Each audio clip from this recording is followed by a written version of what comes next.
on, and there would also be a contingency plan in place.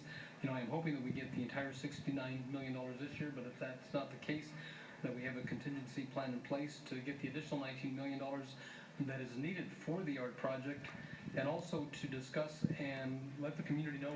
They say there are going to be more parking spaces available now that we've got the art project in place, and what we've got now, I think it's going to be the administration's responsibility to reach out to the community and to let the community know where these parking structures are going to be built. I think that is critically important. And last of all, I think the issue regarding a summit to include the entire business district to talk about the art project, I think is important.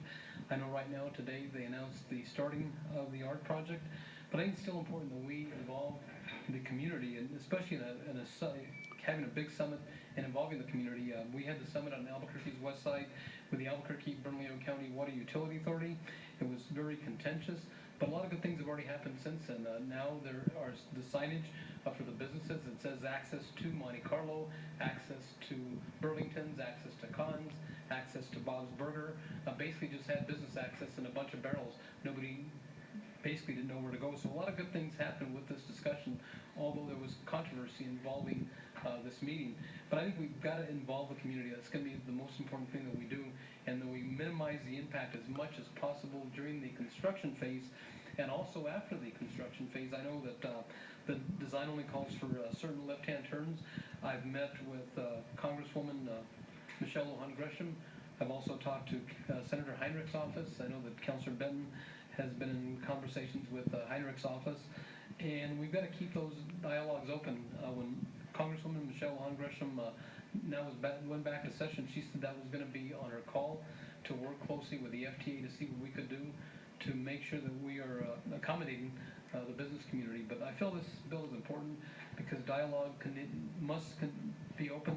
I think the public needs to be aware, if we do not have the additional $19 million, where that money is going to come from. But I do feel very confident that the federal government, which has committed $50 million as of today, will commit the additional $19 million if they don't do it this fiscal year, during next fiscal year. But I urge your support. So we do have some folks signed up to speak. If it's okay with you, Councilor Sanchez, we'll go to public comment.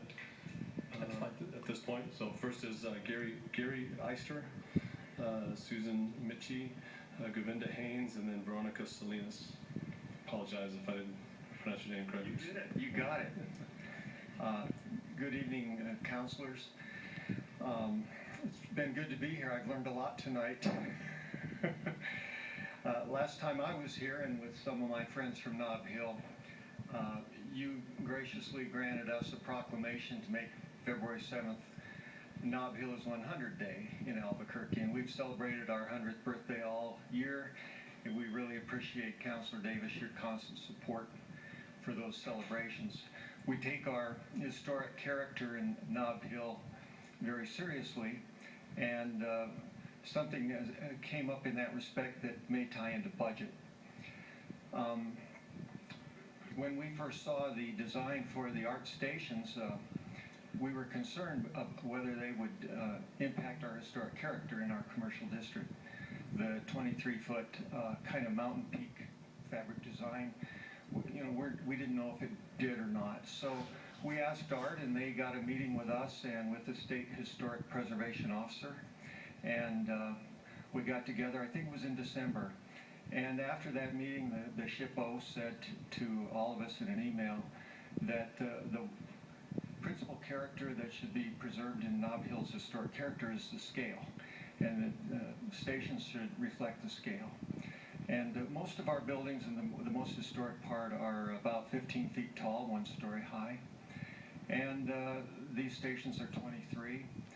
And so it has occurred to us there are many stations throughout the city, and if those were to be scaled down, that could be a big savings for the city. It could also make the entire system more consistent with our historic character. And we understand that the stations are kind of inspired by the mountain peaks in Denver, and that's pretty beautiful. But if they were brought down to 2/3 the size, maybe they could just reflect the Sandia Mountains instead and have a little bit less impact on the character of Central. Thanks, Gary. Vice President. Gary, thanks. We're missing your tie tonight. It's the first time I've ever seen you with a Oh, not I tie. forgot my bow tie. But we'll